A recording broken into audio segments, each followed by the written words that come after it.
Élection présidentielle américaine du mardi 5 novembre. Réserve fédérale des États-Unis du jeudi 7 novembre. Double enjeu pour les actions et les obligations. Dans cette vidéo, première partie, quels sont les enseignements du fameux cycle présidentiel américain en bourse? Le cycle présidentiel américain penche-t-il en faveur des démocrates ou des républicains? Ça, c'est la première partie. Deuxième partie, Donald Trump versus Kamala Harris.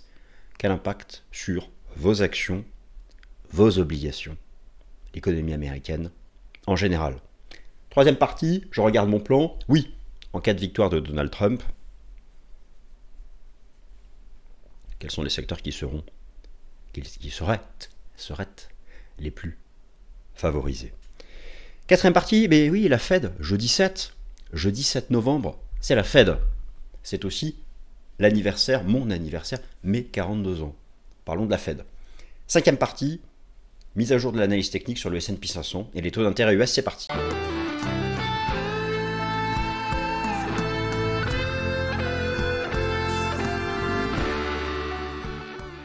Chers amis, je suis ravi de vous retrouver, nouvelle édition du Top Gun. Alors bon, la réponse à qui sera la prochaine présidente des États-Unis sera connue dans la nuit de mardi à mercredi. Alors, les sondages mainstreams, les sondages de la Doxa, D-O-X-A, vous savez pas ce que c'est? Tapez Doxa sur Google ou ChatGPT, la définition apparaîtra.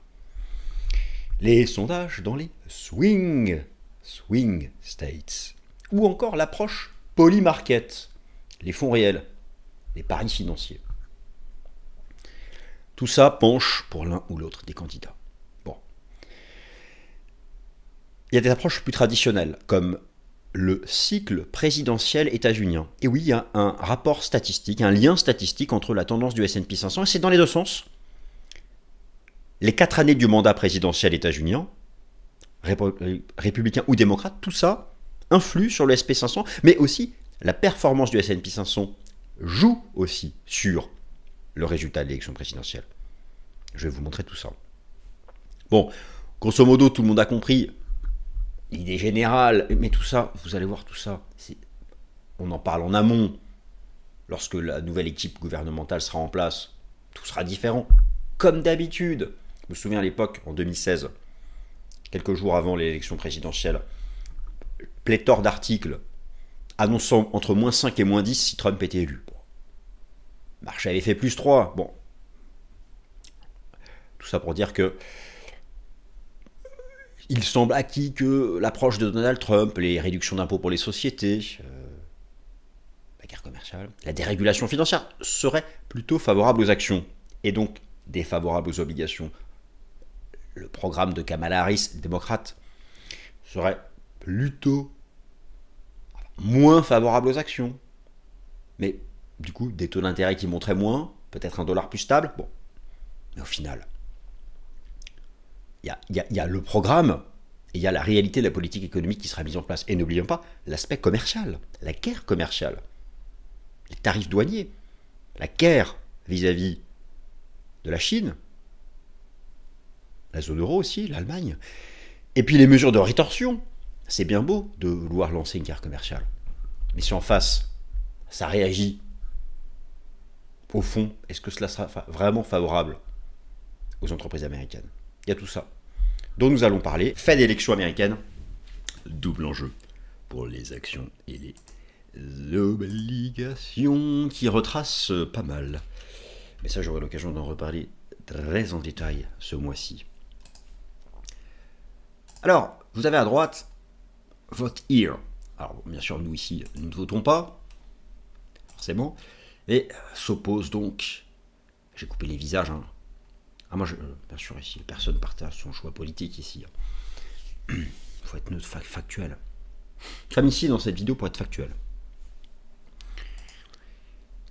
Kamala Harris, Donald Trump. Une semaine décisive démarre pour vos actions et vos obligations en bourse, avec les élections présidentielles américaines, et, on l'oublierait presque, l'avant-dernière décision de politique monétaire de la Fed de l'année, jeudi 7. Et, bon, examinons les toutes dernières probabilités de victoire à l'élection présidentielle américaine. L'impact possible en bourse, la traditionnelle mise à jour de l'analyse technique avec votre serviteur moi-même. Les 5 parties, je vous les ai données, et donc nous passons à la première partie. Le cycle présidentiel est une théorie. Et oui, et oui, et oui. Et oui. Ne sautez pas au plafond. Le cycle présidentiel est une théorie qui penche en faveur des démocrates. Ce n'est qu'une théorie. Et nous allons l'examiner ensemble. Alors, commençons par lire les choses à gauche, et ensuite interprétons tout ça. Mais oui, cette première partie, où je vais vous parler du cycle présidentiel, le lien entre la performance du S&P 500, les 4 années du mandat présidentiel, et, troisième paramètre, s'agit-il des démocrates ou des républicains? Alors, républicains, oui, là on a les stats depuis 100 ans. Alors, certains diront, oui, mais le parti républicain de Donald Trump n'est pas le parti républicain historique. Mais oui, vous avez raison. Tout de suite, la limite à cette approche. Mais quand même, le cycle présidentiel est une théorie qui penche en faveur des démocrates. Nous allons voir pourquoi. Alors, le cycle présidentiel, c'est la théorie selon laquelle il y a donc un lien, un cycle, un schéma cyclique statistique entre le SP500 et les 4 années du mandat présidentiel. Et Vincent va trop vite. Et un lien donc avec le parti au pouvoir. Alors, l'année numéro 1, première année du mandat présidentiel, cette année suit généralement l'élection présidentielle logique. Les nouvelles politiques commencent à être mises en œuvre. Donc c'est ça la différence entre les nouvelles politiques mises en œuvre et le programme. Ça, souvent, c'est très différent. Des deux bords de l'Atlantique, il y a toujours une différence entre le programme, qui est là pour appâter, qui est là pour attirer, qui est là pour influencer le bulletin de vote, et la réalité de la politique économique qui sera mise en place. L'année numéro 2, généralement la plus faible. L'année numéro 3, d'ailleurs on l'a bien vérifié, encore on l'a regardé la performance du S&P 500 depuis 2 ans, est généralement la plus favorable. Et l'année numéro 4 est un entre-deux. Alors ce qui est assez intéressant, c'est effectivement lorsqu'on regarde donc les moyennes de performance, première année du mandat présidentiel, deuxième année, troisième année, quatrième année, et qu'il s'agisse donc des démocrates ou des républicains au pouvoir, la première année serait plus favorable aux démocrates. Mais ça, ce sont des moyennes. On s'écarte des moyennes. D'ailleurs, le parti républicain ici, avec ses statistiques de performance depuis plusieurs décennies, est-il comparable à ce qu'est devenu le parti républicain sous Donald Trump? Donc ça, limite, on s'en fiche, c'est ce qui est devant nous. Non, regardez plutôt cet histogramme. C'est intéressant parce qu'il fait le lien. En fait, sur cette page, nous étudions donc l'effet du cycle présidentiel et des partis politiques ainsi que leurs effets sur les performances du marché boursier. Donc les données vont, pour être précis, de 1928 à 2023. Tout ça, lorsque le hall est coché, les données vont de 1928 à 2023. En fait, comme le montre le tableau en haut à droite, le marché performe effectivement le mieux au cours de la 3e année présidentielle d'un mandat de 4 ans. Ah, parfait. La 2e meilleure année est la 4e année présidentielle. La pire est la 2e année. Donc la première année, celle qui est devant nous, est plus incertaine.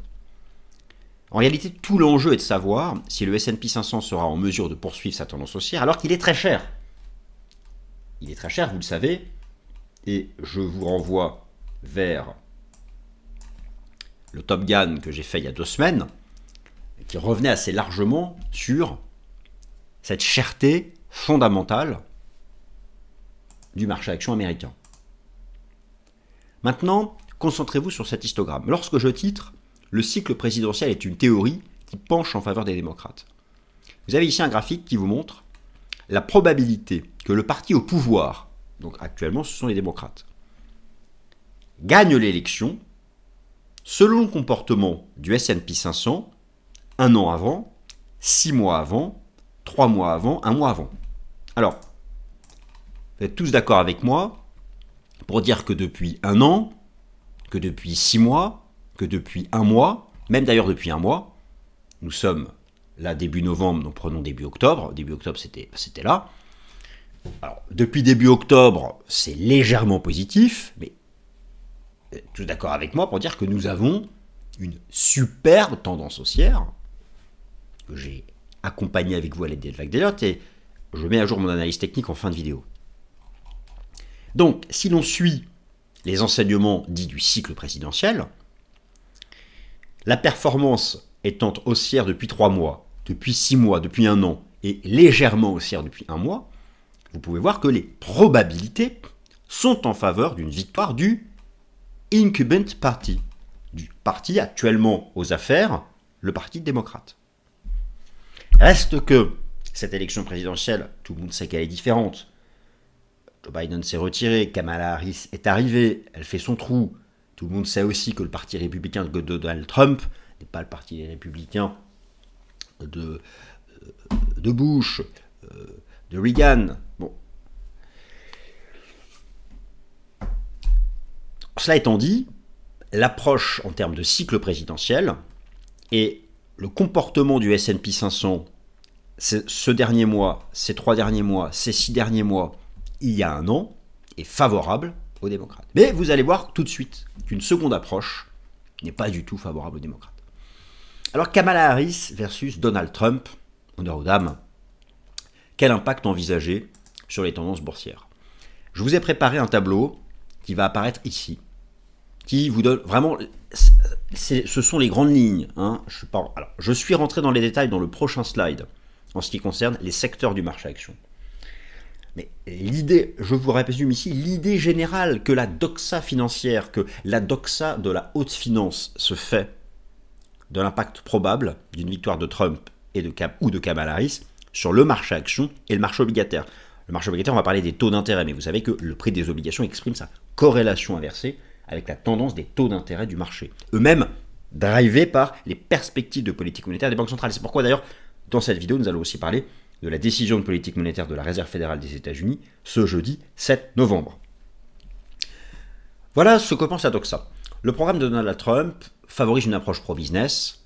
Ça, c'est écrit noir sur blanc dans le programme. Des réductions fiscales. Effectivement, donc, la principale différence dans le programme budgétaire entre Kamala Harris et Donald Trump, ce sont les réductions fiscales. Alors, Donald Trump, bien sûr, veut réduire les impôts. N'oublions pas une chose, les deux partis vont être confrontés à un gros problème. À celui-ci. L'énormité de la dette publique américaine, qui représente actuellement 122% du PIB, ça c'est en 2023. Vous savez que la dette publique, dans sa tendance haussière ici, alors exprimée en pourcentage du PIB, est nourrie par l'addition des déficits budgétaires. Et en termes de déficit budgétaire, c'est pas mieux que la France. Bon, bien sûr, on ne peut pas forcément comparer les choux et les carottes, on ne va pas comparer l'économie états-unienne à l'économie française, mais tout de même, ce sont deux pays qui ont du mal à se remettre de la trajectoire de dérapage budgétaire de la crise sanitaire, et les États-Unis affichent et vont encore afficher, jusqu'à la fin de la décennie, un déficit budgétaire chaque année entre 5 et 7%. C'est énorme. Ce déficit budgétaire nourrit l'augmentation de la dette publique en version absolue. Alors ici, là, ça ne monte plus parce que c'est la dette publique en version relative. Ici, c'est la dette publique sur le PIB. Numérateur sur dénominateur, dette publique sur PIB. Mais tout de même. Alors, la difficulté, c'est que le déficit budgétaire est très élevé. Donald Trump envisage de réduire les impôts, donc moins de recettes fiscales. Donc, la doxa se dit que cela aura un impact haussier sur les taux d'intérêt, et donc plutôt baissier sur les obligations. Et au final, le marché action serait soutenu davantage par une victoire de Trump, essentiellement par la baisse fiscale, et aussi par la dérégulation. Et ça, ce fut mis en place sous la première présidence de Trump, qui sera peut-être la seule d'ailleurs, j'en sais rien, en tout cas celle qui a eu lieu entre 2016 et 2020, avec une dérégulation financière qui a été hyper favorable au secteur des banques et des assurances en bourse. D'ailleurs, de manière générale, la haute finance se fait l'idée que le marché action sera soutenu par les baisses d'impôts, par la dérégulation, en particulier le secteur financier, en particulier aussi le secteur des crypto-monnaies. Vous savez que Donald Trump envisage de créer une réserve stratégique de Bitcoin et de faire des États-Unis le pays numéro 1 pour les cryptos et la blockchain. C'est dans son programme, soutenu par Kennedy, soutenu par, pas John Fitzgerald, hein, et soutenu par M. Elon Musk. Alors, au contraire, du côté de Kamala Harris, forcément, pas de baisse d'impôts. Par contre, de la dépense publique, des hausses d'impôts, de la dépense publique. Les deux partis seront, de toute façon, confrontés à la même situation en termes de dette publique et de déficit budgétaire. La différence est du côté Kamala Harris, hausse des impôts, hausse de l'impôt sur les sociétés, pour financer par contre des dépenses budgétaires qui sont probablement plus importantes que Trump. Donc au final, en matière d'obligations, c'est plus incertain. Ce sont les principales différences. Et puis n'oubliez pas la dimension commerciale. Et c'est là aussi où moi parfois je me dis les choses ne sont pas si simples. Moi si quelqu'un me dit Trump est élu, ça va soutenir le marché action, je lui dis tout de suite, mais cher ami, regarde ce que fut la politique commerciale agressive de Trump lors de son mandat 2016-2020 et les mesures de rétorsion prises notamment par la Chine, qui au final ont presque eu un impact négatif sur les entreprises américaines. Et donc, in fine, pas positif sur le marché action. Donc il y a énormément de paramètres. Du côté de Kamala Harris, s'il n'y a pas un affrontement commercial massif avec la Chine et les principaux partenaires commerciaux avec lesquels les États-Unis sont en déficit commercial, les choses pourraient être plus calmes et peut-être moins inflationnistes. Et si la politique économique de Kamala Harris est moins inflationniste, vous savez, nous sommes encore en lutte contre l'inflation. Certes, elle tend vers la cible de la Fed, mais je rappelle que l'inflation sous-jacente est quand même encore largement au-dessus. Donc, alors, nous avons vu, donc ici vous avez, voilà, vous pouvez lire le tableau, hein, mais concrètement, la principale différence se fait du côté du marché action en lien avec les baisses d'impôts et la dérégulation. Maintenant, nous avons vu juste avant que le cycle présidentiel était favorable aux démocrates. Par contre, d'autres approches, qui sont très différentes des sondages mainstreams, sont plus favorables à Donald Trump.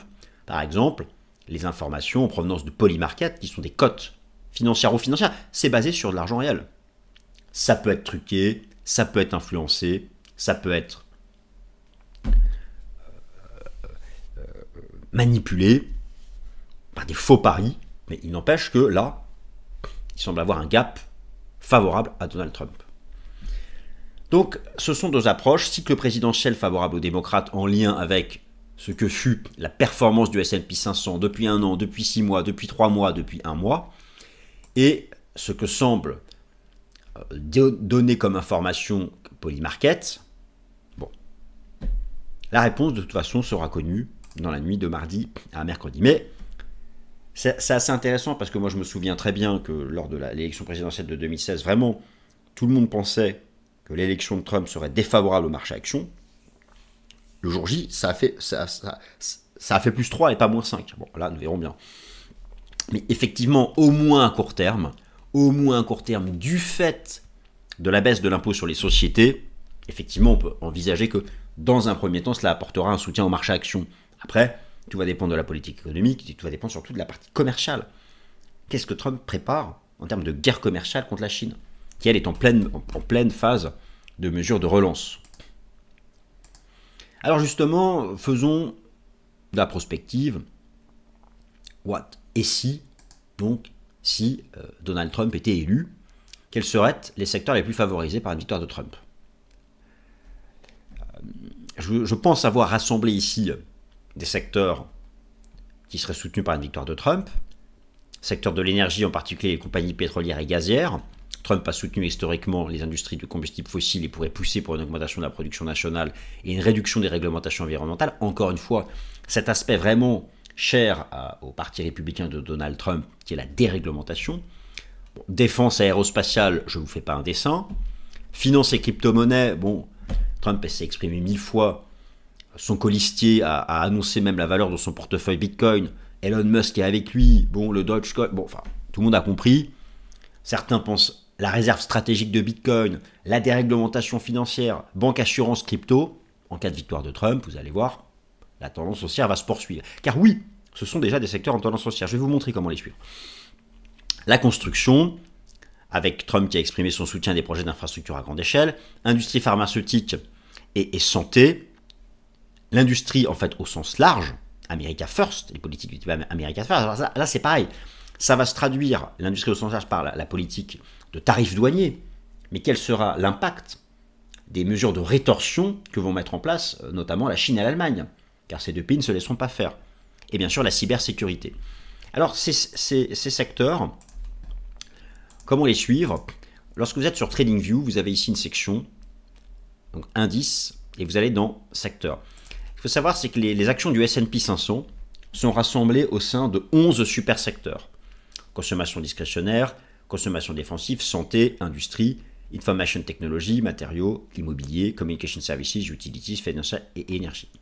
Faites un clic droit ici, et vous pouvez donc ouvrir, par exemple, j'ai pris le secteur financier, et sur TradingView, vous avez ensuite les composantes, et là, vous pouvez faire un classement par capitalisation boursière de toutes les actions qui composent ce secteur financier, ce qui vous permet d'avoir en priorité ici des valeurs à les regarder sur le plan technique. Et simplement, vous pouvez aussi faire l'analyse technique de ce secteur. Et d'ailleurs, je vais vous montrer, vous allez voir que le Trump Trade, ce sont les spéculateurs jouent à fond en fait, cette arrivée au pouvoir de Donald Trump. Lorsque vous regardez le secteur de la finance, regardez, il est déjà en forte tendance haussière. Il n'y a pas de divergence, ce secteur des valeurs financières. Alors, effectivement, en cas de défaite de Donald Trump, tous ces secteurs qui ont fortement monté dans l'hypothèse où Donald Trump serait élu, vont subir au moins à court terme des prises de profit. Soyons clairs, si Donald Trump perd l'élection, c'est même pas la victoire de Kamala Harris qui a un problème. Elle a plutôt une approche neutre vis-à-vis des actifs risqués en bourse, des cryptos, du marché action. Mais par contre, il y a tellement une pari haussier sur ces secteurs-là, en lien avec une victoire probable de Trump, qu'au moins la première quinzaine de mois de novembre, ça va souffrir en cas de défaite de Trump. Bitcoin va retracer, le secteur financier aussi, et à partir de mi-novembre, ça va stabiliser, ça repartira en tendance haussière. Donc il faut être prêt à tout ça.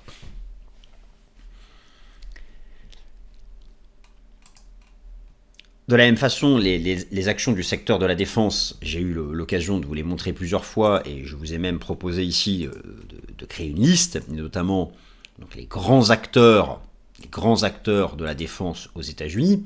Ce sont des actions qui ont fortement monté, alors en lien bien sûr avec les conflits géopolitiques,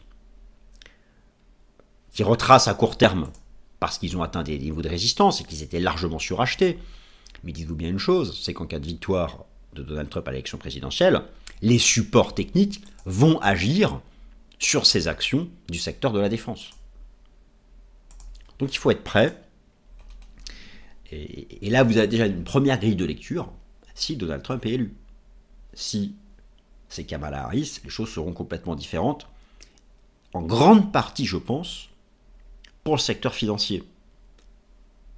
En lien avec la principale différence entre les deux, c'est les baisses d'impôts ou hausses d'impôts et moins de réglementation, plus de réglementation. Voilà, concrètement, lorsqu'on essaie de réfléchir vis-à-vis du marché action. Alors, bon, nous verrons bien qui sera élu dans la nuit mardi à mercredi. N'oublions pas la fête du jeudi 7 novembre. Et la question du Fed Cut Pass, ça reste quand même une des clés majeures pour la tendance des actions et des obligations en bourse ces 12 prochains mois. Alors, les anticipations de politique monétaire. Alors, ce jeudi 7 novembre, la Fed dévoile une décision de politique monétaire qui ne sera pas accompagnée de mise à jour des projections macroéconomiques, mais il y aura quand même un communiqué de presse et une conférence de presse.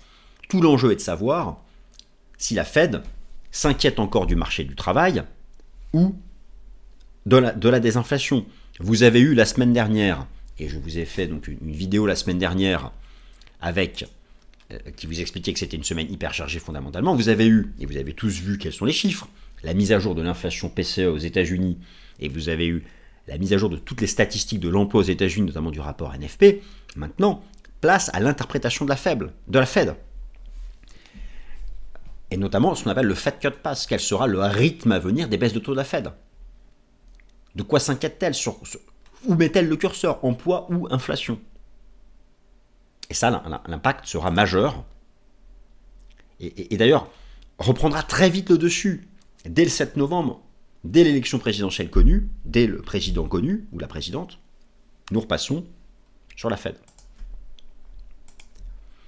S&P 500 est aux US le point de situation technique hebdomadaire, donc comme je vous propose comme d'habitude. Alors encore une fois, bon, voilà, là, vous regardez la vidéo peut-être lundi, peut-être mardi, C'est pour ça que je voulais faire une vidéo préparatoire, vous montrant quand même les différentes approches, et puis vous donner un premier ordre d'idée des réactions sur actions-obligations et sur certains secteurs du marché actions. Quant à l'analyse technique du SP500 ou des taux obligataires, ce début de semaine, prenez du recul, prenez de la hauteur, car cette analyse technique, j'ai souvent dit, rappelez-vous, qu'un graphique ne valait rien face à un missile. Ça, c'est la partie géopolitique. Bon. De la même façon, mardi, mercredi, les graphiques, n'y prêtez pas trop attention. Attendez que la poussière retombe, que le président ou présidente soit connu. Et nous pourrons nous fier, allez, à nouveau au graphique, à partir de la clôture technique hebdomadaire. Donc, un peu de prudence, s'il vous plaît. Néanmoins, tout de même, quelques mots. Alors, bon, comme d'habitude, mon tour d'horizon multi-time frame. En monthly, vous savez que j'estime que quelque part en 2025, probablement fin 2025, nous finirons par avoir une divergence et ce sera la fin de ce gros cycle d'appréciation qui avait commencé à l'automne 2022. La clôture mensuelle, et là, il n'y a pas de divergence. Attention, en données hebdomadaires, ça diverge. Donc ça diverge, attention en données hebdomadaires, mais je pense qu'en grande partie, cette divergence indique l'incertitude vis-à-vis justement du résultat de cette élection présidentielle américaine. Moi, j'estime toujours que ces 12 prochains mois, nous allons continuer de construire cette vague 5, qui nous mènera au-dessus des 6000 points. Reste à savoir jusqu'où on retrace en amont. En hebdo, il n'y a pas d'alerte tant qu'il n'y a pas de breakout des 5730 points. En réalité, c'est cette zone-là dont je vous parle depuis un certain temps. C'est la zone frontière, pivot. D'un point de vue technique, le marché peut très bien revenir s'appuyer, repartir. En fait, le marché peut faire ce qu'il veut. Ce qu'il faut retenir, c'est que la tendance haussière n'est pas menacée tant que cette énorme zone support tient. À la fois les 5720, 730 qui sont le support daily weekly, et ce gap, en fait, et ce gap. Donc, si avec l'élection présidentielle US, le marché se maintient au-dessus de cette zone, qu'elle confirme son statut de support, tout va bien. Une rupture, et ça, retenez-le cette semaine, à la fin de la semaine, une rupture de cette zone support viendrait activer une div. Rompre cette zone, c'est tomber à la moyenne mobile à 200 jours. C'est la zone majeure à surveiller. Vous aurez déjà la réponse cette semaine en regardant du côté donc de la clôture technique hebdomadaire. Le 10 ans américain qui a fortement remonté. Alors pourquoi? Parce que toute cette baisse ici avait été liée à des exagérations quant à la probabilité d'une récession américaine tout au long de l'été. Moi, je me rappelle, je vous avais expliqué, c'était du chômage technique.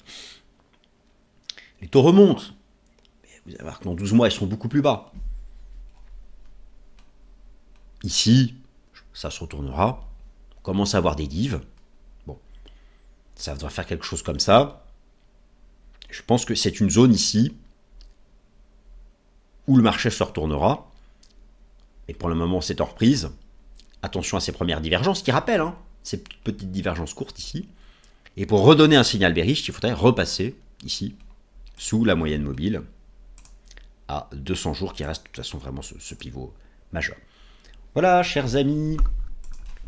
Merci pour vos likes. J'espère que cette vidéo vous a plu. Et puis, de toute façon, nous referons cette fois-ci un point synthèse. Lundi prochain, dans le prochain Top Gun, nous aurons le résultat de l'élection présidentielle américaine, la décision de politique monétaire de la Fed, et on refocus, comme d'habitude, sur notre schéma actuel global macro-technico-fondamental. Il n'y aura plus d'incertitude, on aura les éléments, et on déterminera la tendance de fin d'année. Merci à toutes et à tous.